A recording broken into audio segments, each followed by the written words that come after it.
Hello students, कैसे हो सब लोग?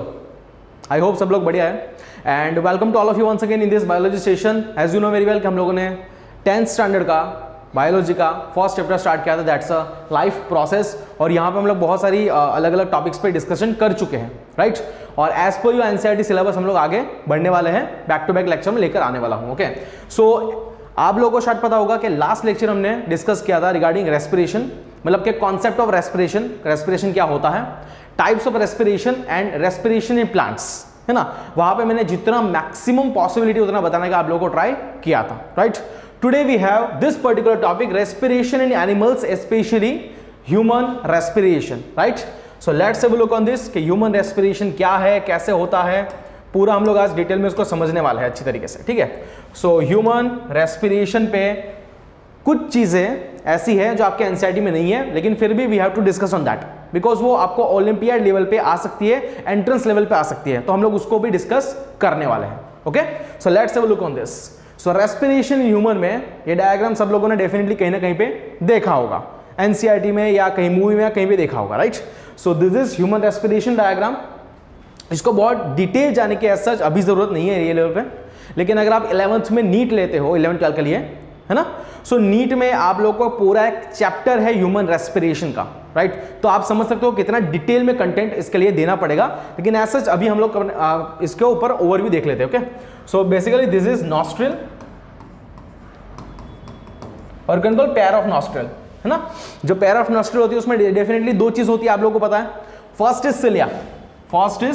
Cilia, and second is mucus. Cilia और म्यूकस ये दोनों को हम लोग बोल सकते हैं this are the defence mechanism, ऐसा बोलते हैं, है ना। बाय बर्थ इन्नेट इम्यूनिटी, अगर आप लोगों ने पढ़ा होगा या कहीं पे सुना होगा, तो बाय बर्थ हमारी बॉडी में हम लोगों को जो इम्यूनिटी मिलती है that's a innate type of immunity. और उसमें सिलिया मतलब कि जो हेयर लाइक स्ट्रक्चर होता है, हेयर जो होते हैं ना, नसल हेयर्स, उसको सिलिया बोलते हैं। और म्यूकस डेफिनेटली क्या रहेगा, that's a viscous fluid like structure. अब ये दोनों आपस में मिलकर करते क्या है, जो भी फॉरेन मटेरियल, डस्ट पार्टिकल हमारे यू कैन कॉल इंस्पिरेशन से, मतलब कि जब मैंने सांस लिया तो बॉडी के अंदर जाएंगे थ्रू दिस नॉस्ट्रिल। अगर उसमें कोई डस्ट पार्टिकल है, कोई ऐसी चीज है जो एलर्जी क्रिएट करेगी, तो वो सब फॉरेन मटेरियल्स को क्या करेगा, एलिमिनेट कर देगा, सिलिया एंड म्यूकस को निकाल देगा, ठीक है। म्यूकस बेसिकली उसको स्टिक कर देगा और सिलिया उसको एंट्रैप कर देगा अपने अंदर, और बाय स्नीजिंग मोमेंट हम लोग उसको बाहर निकाल देते हैं हमारी बॉडी से, राइट। ये चीज समझ में आ रही है। उसके बाद यहां पे होता है नसल कैविटी।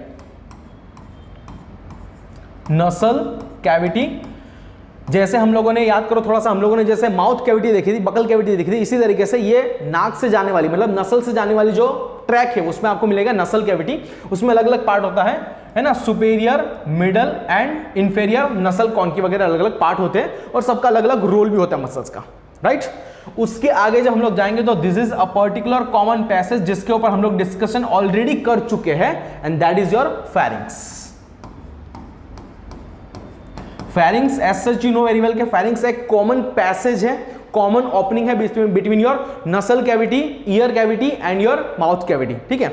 और यहां मैंने एपिग्लोटिस एंड ग्लोटिस का पूरा मैकेनिज्म डिटेल में समझाया है। अगर आपको फिर भी समझ में नहीं आया तो फिर से आप एक बार वो वीडियो देख सकते हो, डाइजेस्टिव सिस्टम इन ह्यूमन, और आप टोटली मतलब अच्छे से उसको देख सकते हो, एनालाइज कर सकते हो, ठीक है। सो दिस इज फेरिंग्स। यहां पे अपने को एक अलग से एक स्ट्रक्चर मिल जाता है, we are calling it as a voice box, इसको बोलते हैं larynx. Larynx basically we are calling it Adam's apple. Adam's apple उसको कहा जाता है because this particular larynx has some vocal cords. इसके अंदर क्या होता है, कुछ स्पेशल टाइप के वोकल कॉर्ड्स होते हैं जो हमारा साउंड प्रोडक्शन के लिए, साउंड जनरेशन के लिए रिस्पॉन्सिबल है, राइट। अभी मैं जो बोल रहा हूं तो ये बोलने को जो साउंड आ रहा है, आप लोगों को जो सुनाई दे रहा है sound, this sound is because of this particular लैरिंग्स structure. Okay, उसके नीचे हम लोग जाएंगे, this is trachea. First part is your trachea. Trachea ऐसा मैंने पहले भी आपको दिखाया है, एक बार फिर दिखा देता हूं कि ट्रकिया लुक लाइक दिस, कुछ इस तरीके से दिखता है। और यहां पे semi circular C shaped incomplete type of cartilaginous ring होती है। ये किससे बनती है, पर्टिकुलर कार्टिलेज से बनती है। और एक कार्टिलेजिनस रिंग जो होती है वो पूरी कंप्लीट नहीं होती है, थोड़ी सी आधी रहेगी ना, like it will look like this, कुछ इस तरीके से रहेगी, जो फ्रंट से दिखेगी, बैक में दिखेगी, मतलब कि एंटीरियरली दिखेगी, पोस्टीरियरली नहीं दिखेगी। Okay, so this cartilaginous ring of trachea is mainly responsible to avoid the collapse, मतलब कि जब हम लोग रेस्पिरेशन कर रहे हैं, ब्रीथिंग कर रहे हैं बेसिकली, तो ये ट्रकिया जो है उसका कोलैप्स ना हो जाए, वो चिपक ना जाए। अगर वो ऐसा हो गया तो क्या होगा, that leads to severe condition, है ना।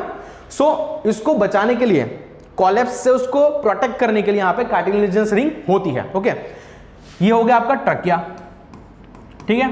ट्रकिया के बाद यहां पे आपको मिल जाएगा bronchi, you will have bronchi, वहां पे भी कार्टिलेजिनस रिंग एसेस रहने वाली है, कोई दिक्कत नहीं है ना। So we are calling is a bronchi. अब ये ब्रोंकाई जो रहेगा वो अलग अलग डिवीजन में होते हैं, जैसे ये प्राइमरी ब्रोंकाई है ना, फिर उसके बाद अगर हो गया तो ये हो गया आपका सेकेंडरी ब्रोंकाई, राइट। उसके बाद और डिवीजन हो गया तो we can call is a tertiary bronchi. तो उसके अलग अलग डिवीजन होते हैं अप टू टर्शियरी ब्रोंकाई।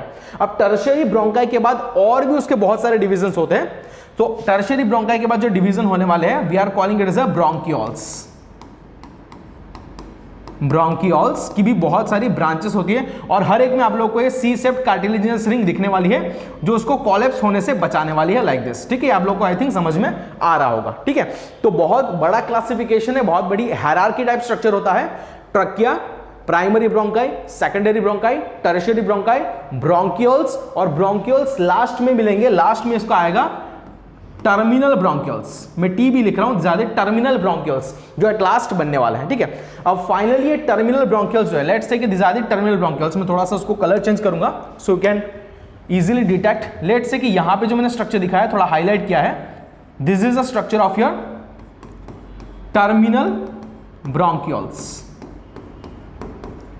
ठीक है ना। टर्मिनल ब्रोंकियोल्स यहां पे मैंने लिख दिया, ठीक है। अब फाइनली टर्मिनल ब्रोंकियोल्स के बाद भी एक स्ट्रक्चर होता है जो आप लोगों को यहां पे दिख रहा होगा, this structure is of respiratory bronchioles. Is are दी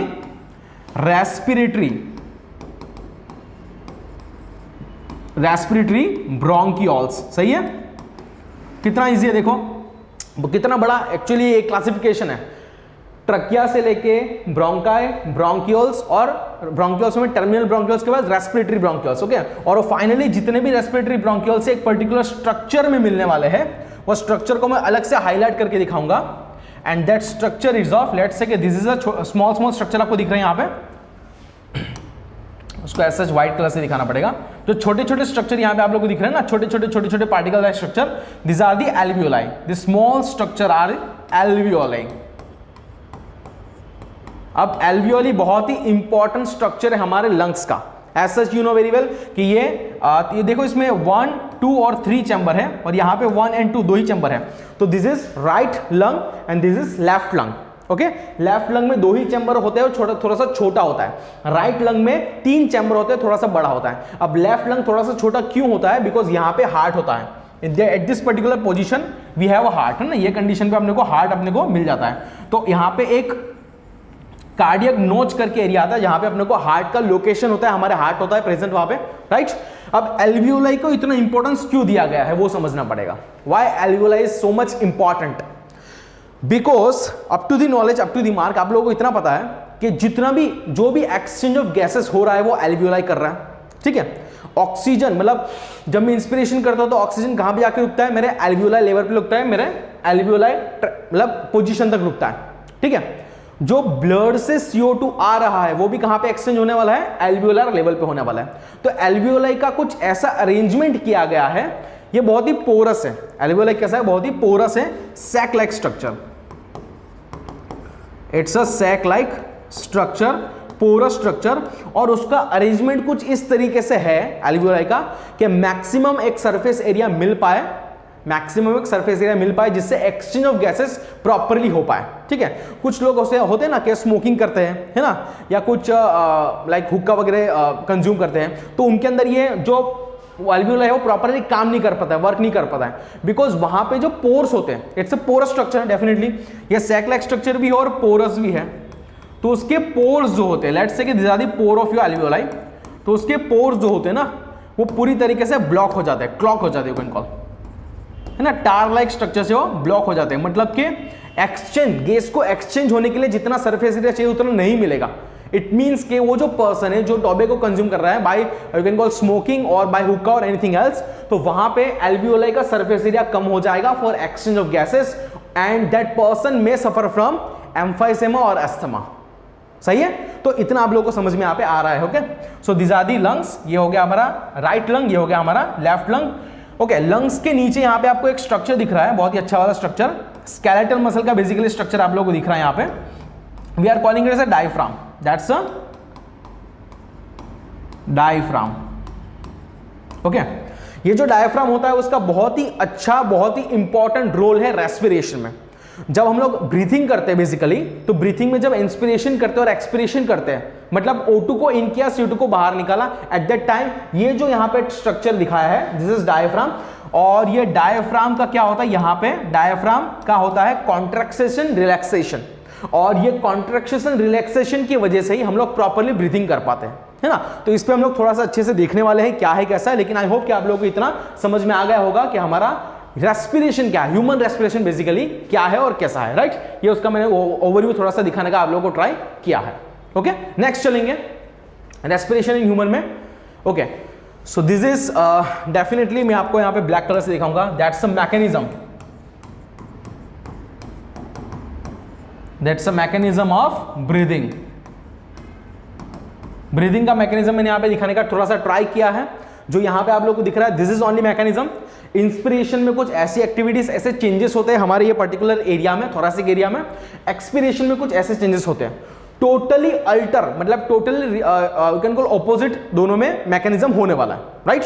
अब यहाँ पे देखो क्या होता है, यहाँ पे हमारा डायफ्राम जो है उसका कॉन्ट्रैक्शन होता है in the case of inspiration, क्योंकि इंस्पिरेशन में अपने को एनर्जी लगती है ना। यहां पे अपने को एटीपी रिक्वायर है, ये एक्टिव प्रोसेस है, we can call it as active process, है ना, बिकॉज हम लोग को एनवायरमेंट से ऑक्सीजन को अंदर लेना है, खींचना है, तो it requires energy, that is active process. तो जब ये होगा तब डायफ्राम का क्या होगा, यहाँ पे कॉन्ट्रैक्शन होने वाला है। डायफ्राम का कॉन्ट्रैक्शन मतलब ऐसा है तो कुछ इस तरीके से हो जाएगा। ओके, रिलैक्सेशन, कॉन्ट्रैक्शन, और original position contraction, original position contraction, किसका, डायफ्राम का। तो डायफ्राम का यहाँ पे कॉन्ट्रैक्शन हो रहा है। Volume of thorax it gets increased, जो थोरैक्स एरिया है, थोरेसिक के, जो उसका वॉल्यूम इंक्रीज होगा, हो रहा है इंक्रीज इस तरीके से, राइट। दूसरा you can call rib cage. Rib cage मतलब आपकी जो रिब्स है, आपका जो स्टर्नम है, जो सेंट्रलाइज बोथ स्टर्नम होता है और 12 पेयर ऑफ रिब्स होती है, 12 पेयर ऑफ रिब्स, उसका क्या होता है, आउटवर्ड एंड अपवर्ड मूवमेंट। किसका, रिब्स एंड स्टर्नम जो दिखा है यहाँ पे, उसका आउटवर्ड एंड अपवर्ड मूवमेंट होता है जब हम लोग इंस्पिरेशन करते हैं। ओके, देन यहाँ पे दिखा है, okay, ribs and sternum gets raised. Okay, so इस तरीके से एक्टिविटी होती है, और इस तरीके से हमारा क्या होता है कि from higher pressure to lower pressure, और you can call by active process हम लोग ऑक्सीजन को इनलेट करते हैं, इंस्पिरेशन होता है, राइट। यहाँ पे एक चीज दिखाई नहीं है, but I would like to say you के हमारे जो रिब्स होते हैं, let's say these are the ribs, और रिब्स के बीच में कुछ स्पेशल मसल्स होते हैं, है ना, we are calling as a, देखो ये हो गए रिब्स ना, ये रिब्स के बीच में कुछ स्पेशल के मसल्स होते हैं, we are calling as a, just a minute ना, थोड़ा सा अच्छे से आपको समझ में आएगा, इस तरीके से निकाल रहा हूं।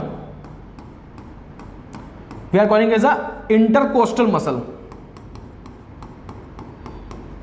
these are the intercostal muscles। Okay, ये इंटरकोस्टल मसल्स जो होते हैं वो दो टाइप के होते हैं, एक होता है एक्सटर्नल, एक होता है इंटरनल। ओके, तो एक्सटर्नल इंटरकोस्टल मसल, बाहर के जो इंटरकोस्टल मसल्स है बिटवीन द रिब्स, ये हो गए रिब्स। ओके, तो बिटवीन द रिब्स जो इंटरकोस्टल मसल्स होते हैं उसका भी कॉन्ट्रैक्शन होता है, किसका, एक्सटर्नल वाले का।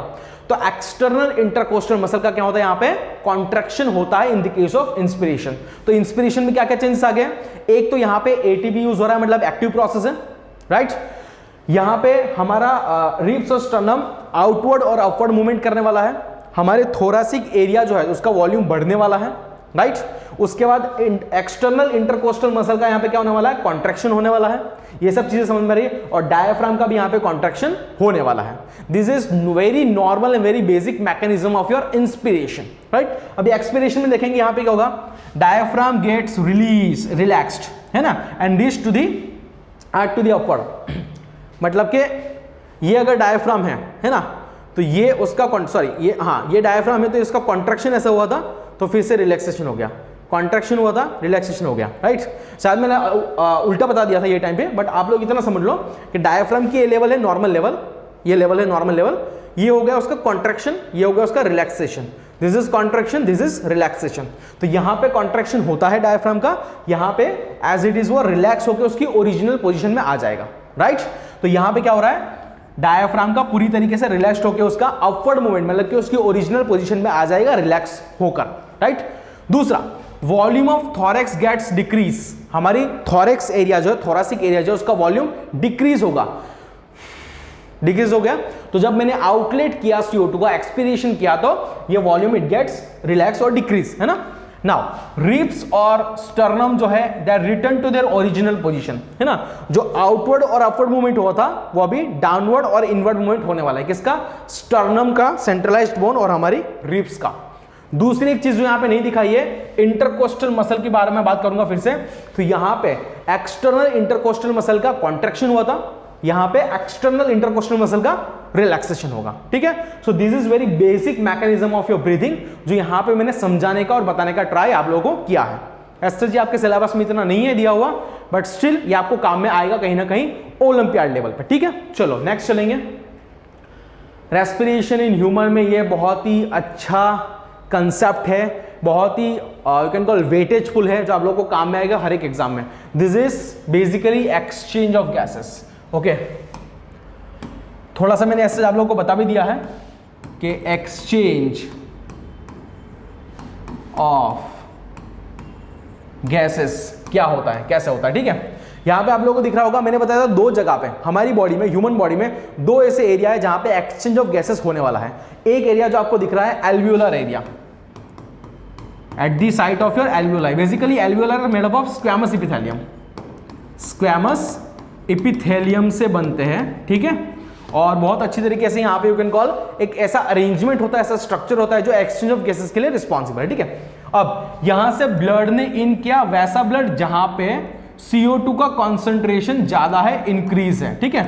मतलब वी कैन कॉल सिंपली कि ये ब्लड कहां से आया है, आपके हार्ट से आया है, ओके। आप लोगों ने हार्ट डेफिनेटली पढ़ा होगा। तो राइट हैंड साइड जो होता है हार्ट का, वहां पे राइट वेंट्रिकल में से पल्मोनरी आर्टरी डीऑक्सीजनेटेड ब्लड को लेकर आती है, मतलब जिसमें CO2 का प्रेशर या कंपोजिशन या फिर कंसंट्रेशन ज्यादा है। अब वो डीऑक्सीजनेटेड ब्लड कैपिलरी से धीरे धीरे होते होते, okay, this is your blood capillary,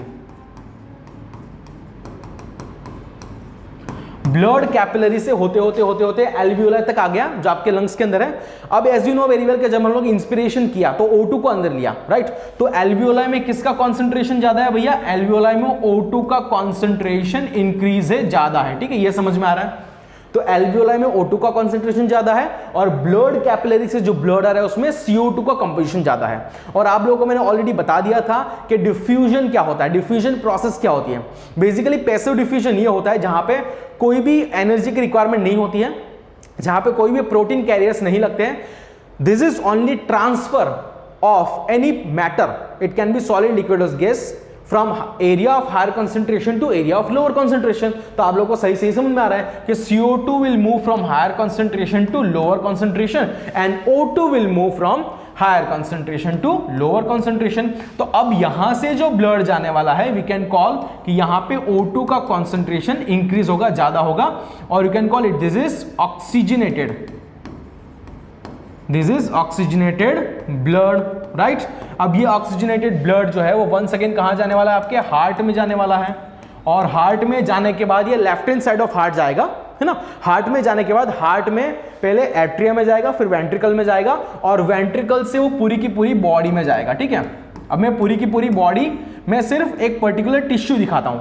let's say कि हमारी बॉडी का टिश्यू है, this is a tissue of our body, any tissue of your body, okay. अब टिश्यू में आप लोग इतना जानते हो कि टिश्यू के अंदर मेटाबॉलिज्म रिएक्शन हो जाती है, राइट। जैसे हम लोग ने पढ़ा था रेस्पिरेशन में, लेट्स से कि एरोबिक रेस्पिरेशन की बात करते हैं, तो एरोबिक रेस्पिरेशन में ग्लूकोज का ऑक्सीडेशन हुआ और ATP बना, लेकिन ATP के साथ वहां पे क्या बना था, अलोंग विथ ATP वहां बना था CO2, वहां बना था H2O, ओके। तो अगर मैं बताऊं तो टिश्यू में किसका कॉन्सेंट्रेशन ज्यादा है, CO2 का कॉन्सेंट्रेशन ज्यादा है ना। और आने वाला जो ब्लड है, मतलब हार्ट से जो ब्लड आएगा वाया और ब्लड कैपिलरी, है ना। Let's say this is a blood capillary, blood capillary, ठीक है।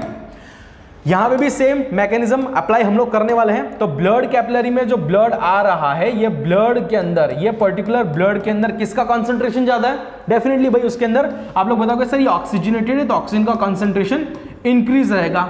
सो वंस अगेन वही मैकेनिज्म, वही डिफ्यूजन का हम लोग अप्लाई करेंगे कॉन्सेप्ट। सो यहाँ पे ऑक्सीजनेटेड ब्लड है, मतलब कि ऑक्सीजन का कंपोजिशन ज्यादा है। लुक, मैं जब ऑक्सीजनेटेड ब्लड बोल रहा हूं, इट मींस कि वहां पे CO2 नहीं है, ऐसा नहीं है। वैसा ब्लड जिसमें CO2 कम है और O2 ज्यादा है, so I can call it as oxygenated blood, ठीक है। तो ये जो ऑक्सीजनेटेड ब्लड है, यहाँ पे थोड़ा सा CO2 भी है, लेकिन उसमें ऑक्सीजन ज्यादा है with compare to that, okay. So CO2 will move from area of higher concentration to lower O2 will move from area of higher concentration to lower concentration, and CO2 will move from area of higher concentration to lower concentration. सही है ना? Okay, so this is basically the type of your mechanism of exchange of gases at the side of your alveoli and at the side of your tissue। तो tissue level पे और alveolar level दोनों पे हम लोग ने समझने का ट्राई किया है कि किस तरीके से डिफ्यूजन प्रोसेस होती है और कैसे एक्सचेंज ऑफ गैसेस होता है, राइट। आई होप आप लोगों को पूरा समझ में आ रहा होगा और अंडरस्टैंड हो रहा होगा ये चीज क्या है, कैसे है, okay. So at last, thank you so much for listening to me and पूरा मतलब आई होप कि आप लोगों को अंडरस्टैंड हुआ होगा जो जो मैकेनिज्म या क्राइटेरिया मैंने बताने का ट्राई करा है regarding to human respiration. Be happy, be healthy always. Thank you so much.